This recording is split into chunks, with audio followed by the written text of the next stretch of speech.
I'd never seen him like this before. His usual composure cracked, revealing a vulnerability I wasn't sure I could handle. It was nearly midnight, and the office was completely silent, except for the distant hum of the city. Most of the staff had long gone home, but here we were, alone together in the glow of fluorescent lights. "Is everything okay, Mr. Thomas?" I asked, barely above a whisper, as I stood by his office door. He looked at me, really looked at me.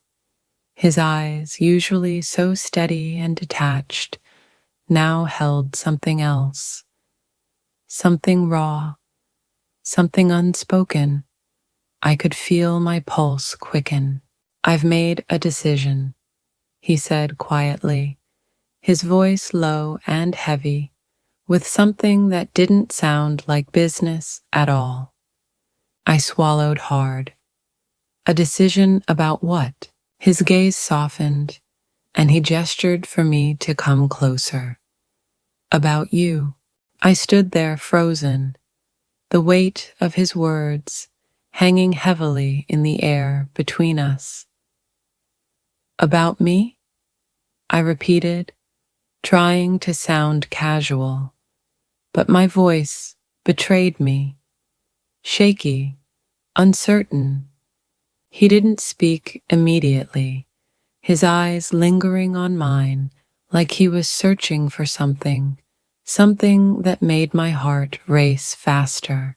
"I've been meaning to tell you something," he finally said, stepping away from his desk and walking toward the window. He looked out at the city, the lights reflecting in his darkened eyes. But every time I think about it, I wonder if it will ruin everything. The silence stretched out, thick with anticipation, and I couldn't breathe. Was he about to tell me he was moving me to another department? Was this going to be some kind of professional conversation? Or was this something more personal? "What's going on?" I asked, my voice barely a whisper. "What decision?" He exhaled, his shoulders sagging just slightly, as if whatever he was about to say had been eating at him for too long. "I know this is going to sound insane, but..." He turned around and faced me, his gaze unwavering. "I can't stop thinking about you." I blinked, taken aback by the sheer boldness in his words. "What?" I whispered, unsure if I had heard him correctly. The air between us crackled with tension. The city outside the windows, the hum of the office, it all seemed to fade away, leaving just him and me in this suspended moment.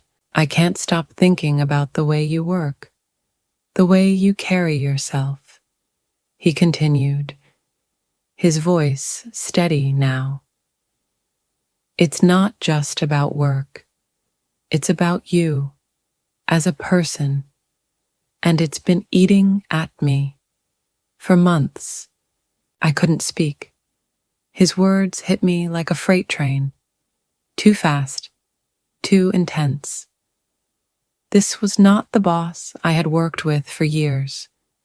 This wasn't the composed professional man I had respected. No, this was someone else. Someone raw, vulnerable. "James, are you saying what I think you're saying?" My heart pounded in my chest. This couldn't be happening. This wasn't right. It was unprofessional, complicated, and, if I were being honest, it was everything I had ever feared. He nodded, stepping closer, and I felt my breath hitch in my throat. "I think about you when I wake up. I think about you when I go to bed. And I can't ignore it anymore." The walls around me started to feel smaller, The room seemed to close in as he took one more step forward. "I've never allowed myself to feel this way about anyone at work," he said, his voice softening. "But I can't pretend anymore. I need to know if you feel the same way." I stared at him, the room spinning as I tried to process the words. It was insane. It was reckless. But deep down, I knew something inside me was stirred, something I couldn't ignore. But this was my boss, the man who had led me through thick and thin, the one whose approval meant everything to my career. How could I even consider this? But there was no denying the truth that now sat between us, undeniable and heavy. It wasn't just about what he had said. It was about the way he looked at me, the way his hands trembled slightly, the way his breath had caught in his chest. It was about everything that had built up over the years, in the quiet moments when we had shared more than just business. I felt the tension coil in my chest. My mind raced, pulling me in two directions. Stay professional, or let myself give in to something I knew could never happen, no matter how real it felt in this moment. "I don't know," I whispered, barely able to form the words. The vulnerability in his eyes made my heart ache. His face fell slightly, but he didn't step back. "I don't want to make you uncomfortable," he said, his voice quiet, "but I also don't want to pretend anymore." I felt the pull, the weight of his words, and it was like the floodgates had opened. There was no going back. And I knew that once I crossed this line, everything would change. Forever. "I need to think," I said, my voice barely above a whisper. James took a step back, nodding slowly, the tension between us still hanging thick. "Take all the time you need," he said softly, but I could see it in his eyes. He wasn't going anywhere. I turned away, my heart hammering in my chest. What had just happened? Had I just opened a door I couldn't close? Or was this something that had always been there, lingering, waiting for the right moment to emerge? The next morning, I arrived at work earlier than usual, my mind a chaotic storm of emotions. Every step I took felt heavier, the weight of what had happened the night before pressing down on me. I didn't know what to do, didn't know how to look at James now.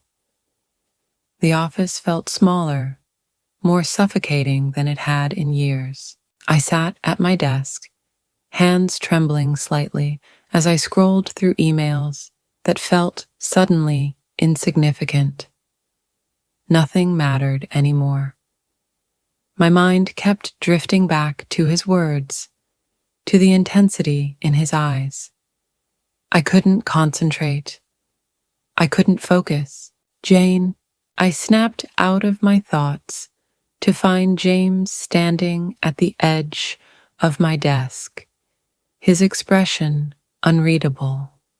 He had been in meetings all morning, and yet here he was, standing in front of me, just like last night. I wasn't expecting you so soon," I managed, my voice hoarse. "I thought we'd talk later," he finished for me, his voice gentle but with an edge of frustration. "We can't keep pretending like nothing happened." My heart pounded in my chest. I didn't know how to respond. Every fiber of my being screamed for me to stay calm, to maintain some semblance of professionalism, but I couldn't. Not now. Not after everything we had said to each other. I stared at him, trying to form the right words, but nothing came.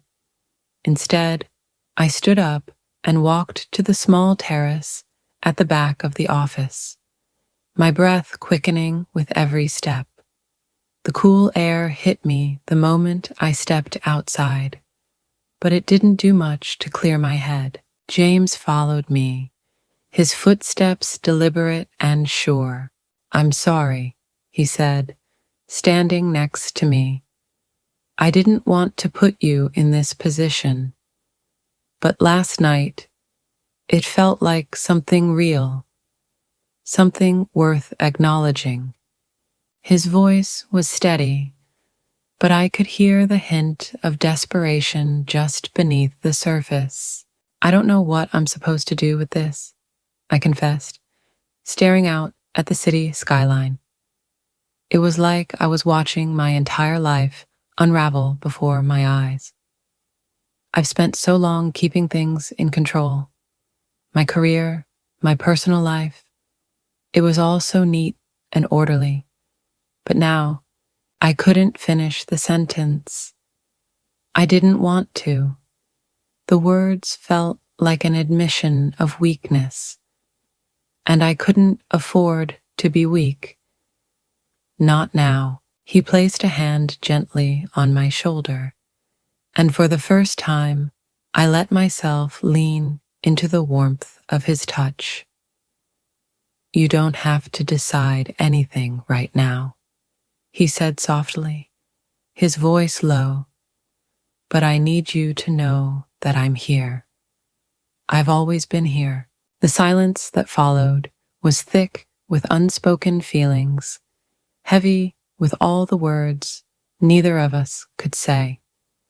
The office buzzed behind us, distant and irrelevant, as the world outside seemed to fade away. There was no going back from this moment, no escaping it. I turned to face him, my heart racing as I tried to gather my thoughts. "James," I whispered, my voice barely audible, "this changes everything." "I know," he said, stepping closer. "But sometimes things need to change. Sometimes we need to stop pretending and just be real." His words struck a chord deep within me, and for the first time in a long time, I allowed myself to feel something other than fear, something unfamiliar, something dangerous. "Maybe you're right," I murmured. "Maybe it's time to stop pretending." I didn't know what was going to happen next, but in that moment, I realized that everything I thought I knew about my career, my relationships, my life was about to shift, and I wasn't sure if I was ready for it. But the way James looked at me, the intensity in his eyes, told me that I was already in too deep to pull back now. The next few days passed in a blur of meetings and messages, but my mind never left that moment on the terrace. Every time I saw James, every time our eyes met, it was like a silent conversation between us, a conversation that spoke louder than any words could. The tension between us was unbearable, a constant reminder that we had crossed a line that neither of us knew how to navigate. I tried to distract myself. I threw myself into my work, kept my focus sharp, but nothing seemed to quell the restlessness inside me. Every email, every call, felt like a distraction from the truth I couldn't escape. James was everywhere. His presence lingered in every corner of the office, in every quiet glance, in every breath we shared in the same room. One afternoon, as I sat at my desk, I felt him approach before I heard the footsteps. My pulse quickened as he stopped next to my desk, his hand resting lightly on the back of my chair. "Jane," he said quietly, his voice low, almost reverent. "We can't keep pretending that everything is normal. I can't, and I don't think you can either." I turned in my chair to face him, the weight of his words sinking into me. He wasn't wrong. I couldn't pretend anymore. I couldn't keep acting like nothing had happened between us, like the electric tension we shared didn't exist. It was too much. "I know," I whispered, my voice hoarse with emotion. "I don't know how much longer I can keep this inside." He took a step closer, his gaze steady on mine, his presence commanding but gentle. "Then don't keep it inside anymore. Whatever this is, whatever we are, let's just deal with it." My heart thudded loudly in my chest. It was like a dam had broken, and all the emotions I had pushed aside in the past few days came rushing to the surface. I wanted him. I wanted this, but I was scared. Terrified, actually. "What are we doing, James?" I asked, my voice trembling slightly. "What is this?" He crouched beside my desk, his eyes never leaving mine. "This is real, Jane. This is us, breaking down the walls we've built between us for so long. You can feel it, too. I know you can." My breath caught in my throat. He was right. I could feel it. I had felt it ever since that night. But the consequences, I didn't know if I was ready to face them. What would happen to my career? What would happen to the delicate balance I had fought so hard to maintain? "I don't know if I can do this," I whispered, my hands trembling as I clenched them on my lap. "This is insane. You're my boss. Everything. This is wrong." James placed a hand on my arm, his touch warm and grounding. "I know it's complicated, but we can't live in fear anymore, Jane. You deserve to be happy, and so do I. Let's stop pretending we don't want this, that we don't want each other." I couldn't speak. The words were lodged in my throat, but my heart was screaming, yes, yes, yes. But my mind, the voice of reason, kept screaming, no. No, this wasn't the right thing to do. No, this wasn't professional. No, this could ruin everything. "I don't want to lose everything I've worked for," I whispered, my voice breaking with the raw emotion I had kept buried for so long.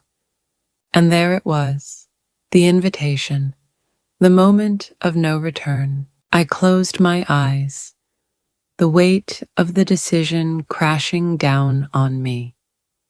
Could I really take that step? Could I throw everything I had worked for out the window for something that felt so right, so powerful, and yet so wrong at the same time? But as I looked into his eyes, I knew the answer. I couldn't keep running from this. I couldn't keep pretending that this wasn't real. This connection, this desire, it was too strong. I opened my eyes and met his gaze, my heart pounding in my chest. "Okay," I whispered, my voice barely audible. Let's do it. Together. His lips curved into a small smile, but his eyes were intense, filled with something deeper than I had ever seen. He reached out, gently brushing a strand of hair from my face, his touch tender but deliberate. I promise you won't regret this, he whispered, his voice a promise and a vow. But as I stood up, my hands trembling slightly, I knew there was no turning back. And for the first time in days, I allowed myself to feel something other than fear. I felt excitement. And for the first time, it felt like I was finally in control.